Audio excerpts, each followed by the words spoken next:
I was interviewing for this job a while back, and the interviewer was a nice guy and all, but I was getting really sick of his like standard HR questions, like, "What's your biggest weakness?" Well, it's answering these stupid questions. "Where do you see yourself in 5 years?" Hopefully not in this interview still, because it's boring me to death. And that sort of thing. So he says, "Describe yourself in one word." And I said, "Vague." He said, "Can you elaborate?" I said, "Yes."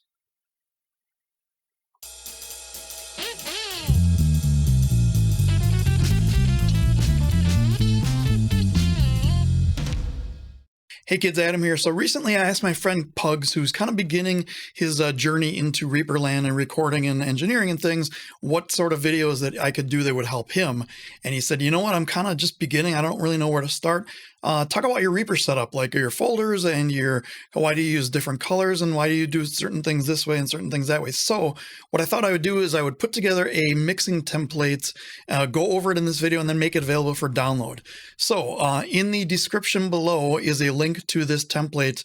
I'm going to include a Reaper project and then also a template file that you can use to bring into an existing project. Let's head over to Reaper and we'll take a look at what I'm doing here. All right, here we are on Reaper. This is a blank project. I have the tracks and my sends and everything folder set up and color coded and all my routing set up. And that's it. Let's go over these and we'll start with colors first. People ask me like what my color scheme is. I know everyone has their own. So of course we start with bass, and B is for bass is for blue. So now we have blue for bass, and then guitars, and we have green for guitars because that starts with G's. And then we have vocals, which are violet, which is a purplish color. And then we have keyboards because they're Irish and they're orange. Guitar solos are a different shade of green here. Y drums, E drums. I know Roland had V drums, but we already have violet, so I ran out of colors, so I used yellow for drums. They're also easier on the eyes for editing. In fact, take a look up here for my card on the how to edit funk drums. You can see they're kind of easier on the eyes to work with. Actually, don't mind just gray for editing drums, but I think the color leaves a little bit of contrast in there. And then if I have folders within a section, I just leave those the default color of gray, and all my sends are this red color here. I am using SWS extensions for coloring tracks. So let me open up just something new. I'll be right back. So first, you want to have SWS extensions installed. If you don't know how to do that, Mike has a card from Let's Talk About Reaper to do that. I'll put that up here. If I want to create some tracks here, I can right click on them either on the track itself in the mixer control panel or in the track control panel. I can go to track coloring or track color, SWS track color, and there's a whole bunch of things down here. Some of the useful things are you can set all your custom colors and just pick them up right here. Another thing is if you have a folder set up, and let's just take a couple of these, make it a folder. And let's say this folder I have, we'll make it blue, because blue is cool. What I can do then is I can right click on this. I can go to track color again. I can go to SWS track color, set children to same color, and all the items in the folder automatically go blue. Real quick tip there for coloring, how I do colors and how I do folders and things like that. Let's go back to the original project. We'll be right back. Now, some of you may notice that this is a different theme than the default 6. Now, I have a 4K monitor. That's why I'm zooming in and out here, because if I had this on full size and you're on a 1080p or on like a laptop screen, it could seem really far away. You're going to have to use binoculars or a telescope or, one of those things to be able to see it. What I found was that when version 6 of Reaper came out a couple of years ago, it had problems with 4K screens, and for the themes didn't really work too well with 4K. A lot of issues. They fixed those somewhere around 6.12, 6.13. So if you're seeing this now, in what month is this? May of 2022, I guess. I don't know. Time has no meaning anymore. It'll be fine. It'll be fixed. But I did find a really good theme. This is a White Tie, who's one of the theme mods for Reaper, is modified theme. I put a link to that in the description, along with the link to download this track template. If you want to install that theme, great. If you don't, it's fine. In fact, if I go up to options, themes, and I just choose default, this is going to be the default 6 theme. This is the one that I have, default 6 White Tie mod parts. If I go right back to default, it's going to look similar. Some of the colors look a little bit better in the white tie theme, and it just looks a little tighter to me. So I'm going to go back to that theme here, and you can just go download that if you want and walk around. I like the way the colors are a little bit. I don't do anything in the theme adjusting in Reaper itself. I find I like simple things. I click on the theme. If I don't like it, I move on. Now folders. Let's do this instrument by instrument. So first we have the drums folder. That is a main folder with everything underneath it. I have a kick and snare on a separate track. Now, if I have a snare bottom, which I should probably create one here, easiest way to create a duplicated track is the duplicate function. Right click on this, do duplicate. If you do copy and paste, it doesn't include all your sends. This one will. So I will then call this snare top, snare bottom. I will create a folder and just hit Control T. I will call this snare. And I want to take these two tracks, I want to make them sub-levels of the folder. I don't really know how to do this in the track or the mixer control panel. I do it in the track control panel, and I just drag this up until it kind of indents the blue line there, and then it moves over. What makes it easy is having a folder is I can put all the processing on the folder itself, and when we get to the sends, I'll move those over. Same for the toms, and same for the overheads. And if I do any panning, I can do it on the folder itself. Like if everything's going to the right and left, I can do that. Otherwise, like within the drums here, I have panned. I do it from the drummer's perspective. So high tom is on the left, along with the left overhead, which is on the hi-hat side, and then low tom is on the right, which is on the ride side for the drums. And then the only other folder I have is a room mic. If you have stereo room mics, you can do the same thing here, just to create a folder, have room mic left, room mic right. I just do a center room mic, just mostly because we've run out of mics and channels in our setup. Next, I've done a folder for percussion. I've done some things in songs where I either use Easy Drummer or record something live, like we've recorded shaker, tambourine, cowbell, kazoo, ukulele. No, those aren't percussion. Otherwise, I've done like bongos or claps or snaps in Easy Drummer. Those all go in the separate percussion folder. For bass, I create a folder called bass. A lot of tracks, I only have one bass track, but for the template, I like to just start out with this folder. What I always have is a bass main. That's just my direct bass into my DI, into my interface. Then I also will have a pedal board. If I have any effects off my pedal board, I will split those into a DI and then directly off my pedal board into two tracks. Even if I'm adding effects to a track coming in, I like to have that DI channel just to make sure. And I just do it as a separate channel as opposed to the bass main, just to separate those parts. If I do a slap bass part in along with a fingerstyle in the same song, I will copy and paste those to new tracks, or multing as they used to call it in the olden days, and create new tracks within there. But for the template, this is really all I need to worry about. Guitars. Now, guitars are a different beast, and everyone records guitars completely differently. What I have done here is I've separated this into left, right, and center guitars. We'll start with center because that's kind of the oddball thing.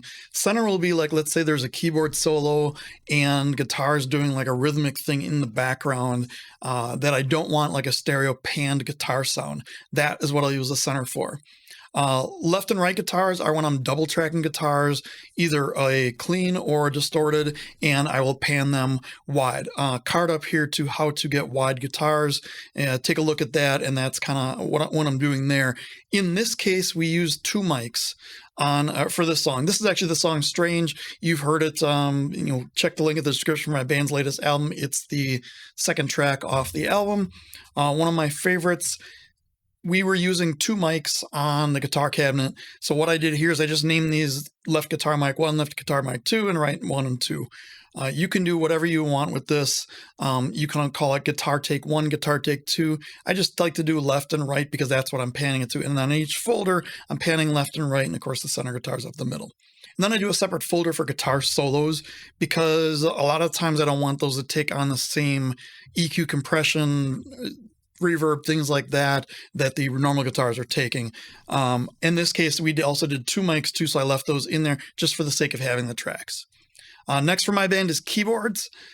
We usually have some sort of organ sound, some sort of Rhodes sound, piano sound, and then we'll have other sounds. So I just put 5 tracks in here. Organ, Rhodes, keys 1, keys 2, and then a keys lead in case there's a solo in the part. Vocals is where we kind of get in depth here.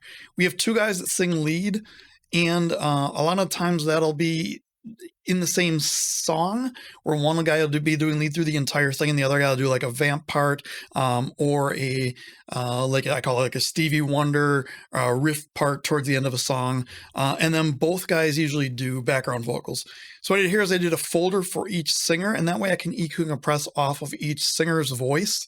And I won't have to do that on every track. And I'll do leads. We usually double the leads, and we'll do like up to 3 backgrounds. Sometimes we'll do more. I have a song. In fact, if I have any cards, I don't know how many cards I'm going to have left. I want to put cards up for a lot of different things. Check the card out for how to get a wall of background vocals. In that song, I had 40 background vocals. And there's a lot of different things. I explain why. A lot of you guys are probably just fell out of your chairs wondering why I have 40 background vocals. Take a look at that. It'll explain why. And then I do the same for the second singer. In our case, it's Dylan and Ray. For the templates case, I put singer 1, singer 2. And I did the same thing with lead and double and background 1 and 2 and 3. That said, let's go all the way back to the beginning, and we'll look at my drum sends. All right, for sends, I have a video here for all of my drum parallel processing that goes through every send or aux or bus or parallel track or whatever you want to call it in much more depth. I'm not even going to go into it here. In fact, as you notice, I've stripped off all the plugins in this project because I can't guarantee you're going to have all the same third-party plugins that I have. So I took them all out. That's a completely different topic altogether. We're just dealing with the actual tracks and routing here. So I have P drums, which is my parallel compression on drums, drums exciter, clipper, max bass, which goes on the kick, drum punch, gated reverb, and drum plate. All of these sends are in place here. And as I said before, like on the snare, I can take and move all these sends over to the main track, and I can just do this by clicking and dragging. And they will go in the order that these tracks were put into the project. So if I wanted like the parallel compression to be last, I would just drag that over and move that here. It's going to reorganize everything, but I don't. I want it first before any processing. And then what I can do is I can take all these sends off of both the snare, top, and bottom. And I can do the same for the toms. And I'm deleting by just holding on the Alt key and clicking on them. For overheads and room mic, I already have these set. Now, for effects and routing, I'm not going to get into this too much. I've done this on a number of videos. If you have any questions on this specifically, let me know and I'll go into more detail. Every instrument group gets sent to my short reverb. So the bass folder, the drums folder, the guitars folder, the vocals folder, they all go to the room reverb. It makes it sound like the band's playing in the same room.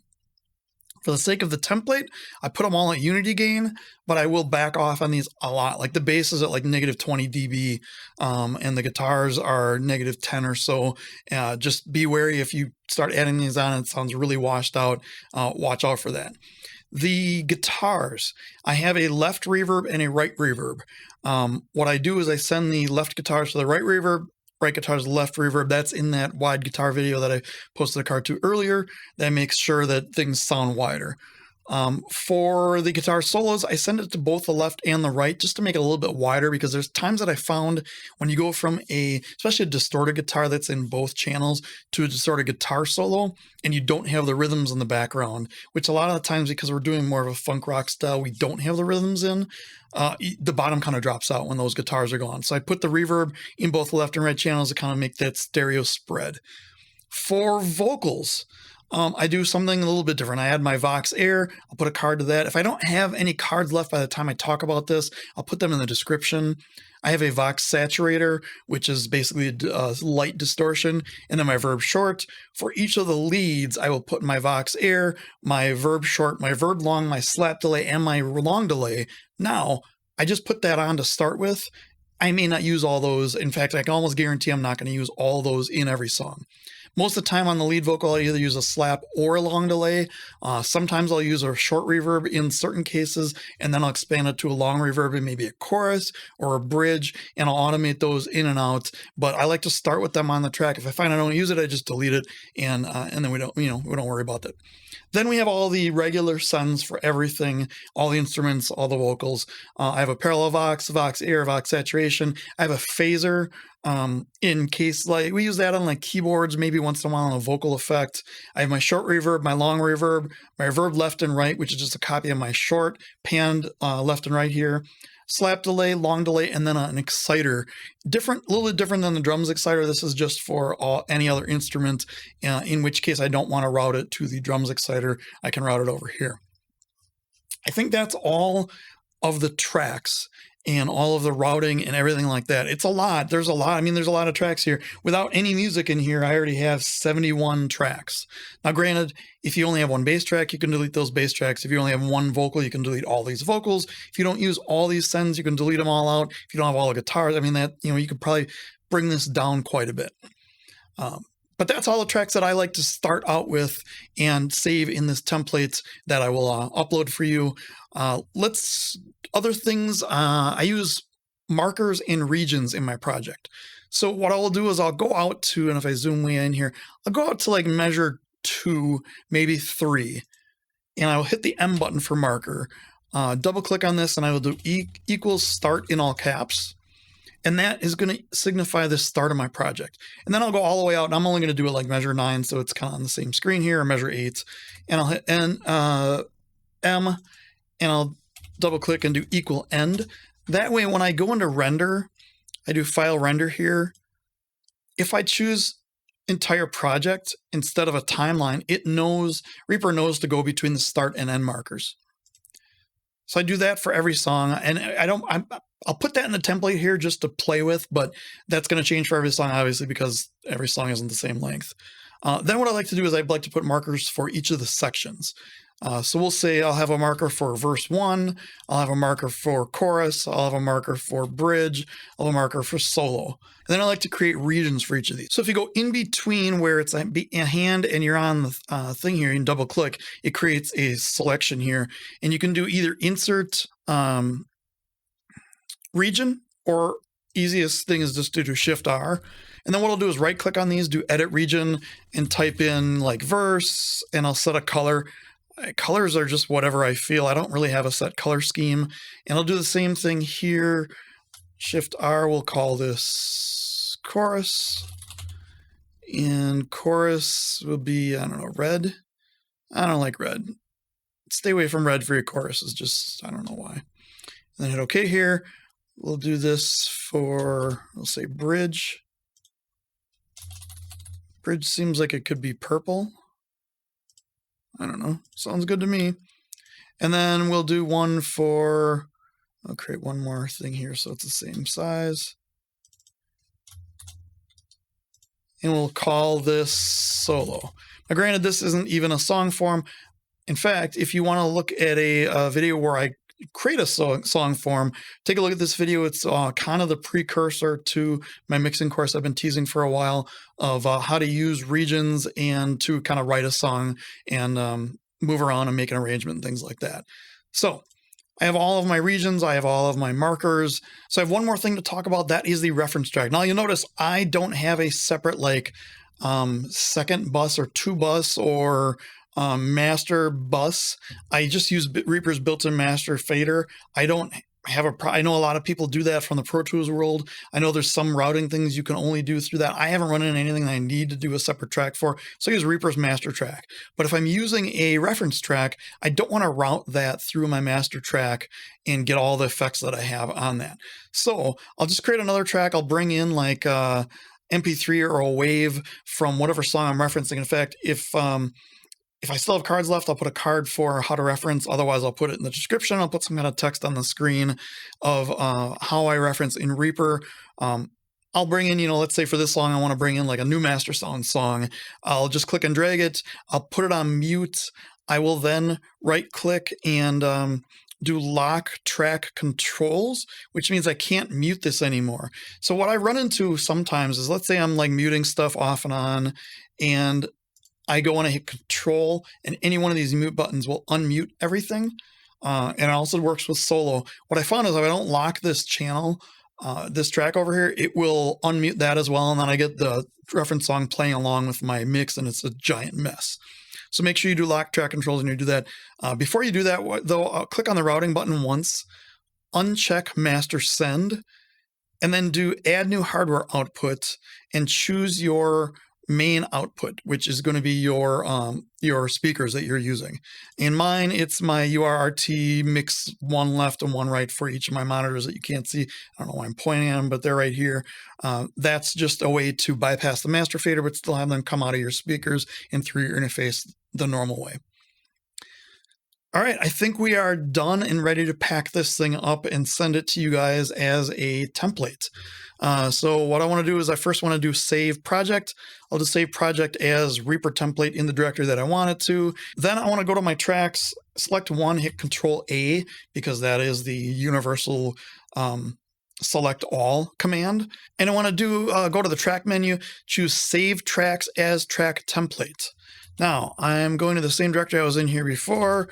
I'll call it dad's template, hit enter, and that saved it. And then I'll zip up those two files. I'll put them in a link that's in the description. You can download them. You can play around with this. Feel free to improve on it. I hold no copyright claim to a bunch of tracks and things like that. And share with me what you've done and what, if you find anything that works here that works well, or you want to make it your own. All right, that is my Reaper setup.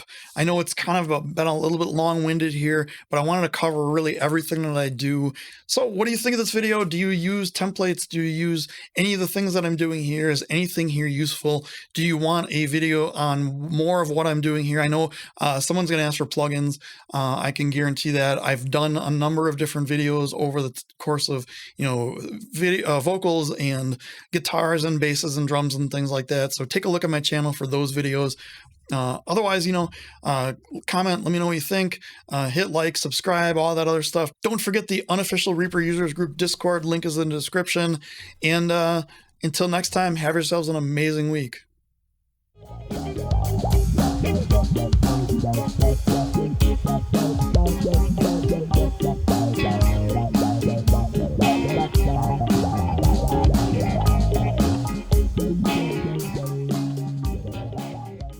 Don't forget about the Reaper unofficial users. Well, Mike, I got it right once for your video, and that's it.